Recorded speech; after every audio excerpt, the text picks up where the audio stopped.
O Rogério tinha acabado de comprar uma máquina de criolipólise. Foi as primeiras do Brasil. Foi uma das primeiras do Brasil. Legal. Eu Ninguém já tinha trabalhava criolipólise com essa tecnologia, porque tudo que chega primeiro na área médica, não na área estética. Então, chegou primeiro na área médica, eu estava 1 ano já trabalhando com essa tecnologia, e a gente só começa a ver tudo que acontece de bom e todas as reações adversas que uma tecnologia possa te trazer, e a criolipólise ela vinha mesmo como um grande desafio, até porque só tinha terapias que ofereciam benefícios com calor, era a primeira que vinha com benefícios ao frio.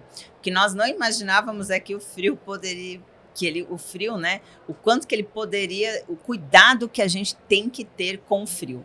Então, eu vinha com uma bagagem muito grande e nisso, né? O Rogério estava palestrando sobre a primeira máquina que ele tinha comprado, era uma criolipólise nacional na época. O que aconteceu foi que eu estava abrindo um consultório e na época eu trabalhava em uma clínica de dermatologia.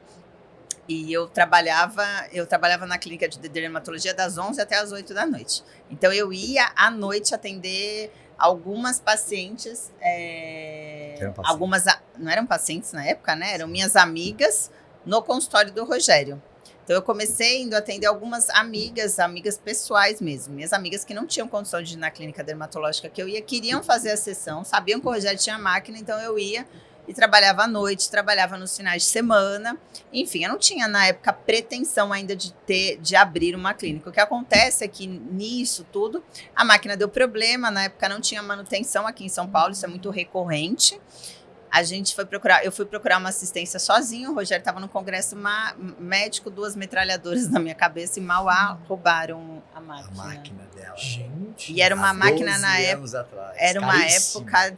Foi a primeira taça no Brasil. Primeira técnica. E eu tinha um Honda Você Fit fala 2 batido. metralhadoras real? Literalmente. Real. Não, porque quando ela falou, eu até comecei a rir, porque eu achei que fosse perrengue. Eram 2 metralhadoras. Eu nunca tinha visto uma metralhadora. Gente. Gente, eu até me arrepiei aqui. Nossa. Assim, real. Quando eu vi, eu lembro que eu tava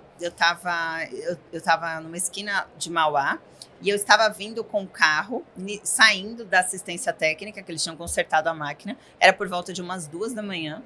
E eu trabalhava mesmo de madrugada, então estava super acostumada. E quando eu vi saindo de trás do mar, eu falei, gente, é uma metralhadora vindo, né? Eu falei, nossa, eu só vi isso em filme, né? 2 metralhadoras, uma de cada lado, 4 pessoas vieram, mas vieram de todos os lados, e eu não sabia o que fazer. Eu tinha acabado de parar no Habib's, tava cheio daquele...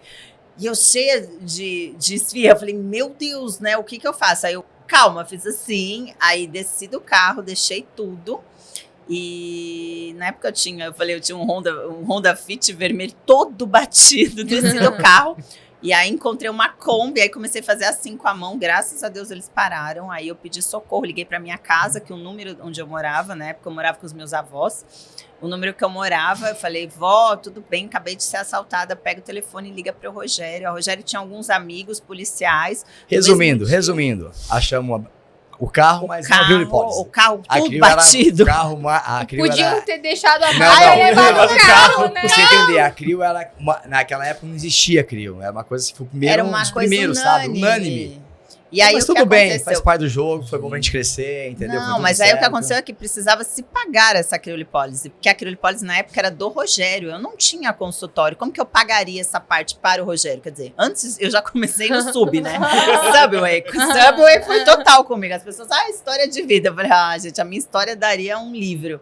E aí a gente precisava pagar, e foi assim que a dona da fábrica falou, olha, eu sei que você tem muitos casos que você já cuidou, até de hiperplasia, que ficou conhecido recentemente agora com a Linda Evangelista, mas era caso clássico de 10 anos atrás, que você sabe prevenir intercorrência, que você sabe trabalhar com toda essa metodologia. Sobe num palco para falar sobre sua experiência com criolipólise, porque a máquina está chegando, ninguém sabe falar sobre isso. Hoje eu encontro as professoras que já trabalham com método, me abraçam, Pri, eu lembro quando eu assisti sua primeira palestra, ela falando que a gente poderia colocar várias ponteiras, porque até então a gente usava uma ponteira de criolipólise, ninguém falava em sobreposição. E eu trazia isso, mas para poder falar, gente, pode fazer, não aumenta o processo inflamatório sistêmico, vamos abusar das ponteiras. Trazia de uma forma missionária, mas também tinha que vencer toda a objeção da minha timidez, porque eu era muito tímida subindo no palco com o Rogério. Mas não foi fácil subir no palco com o Rogério.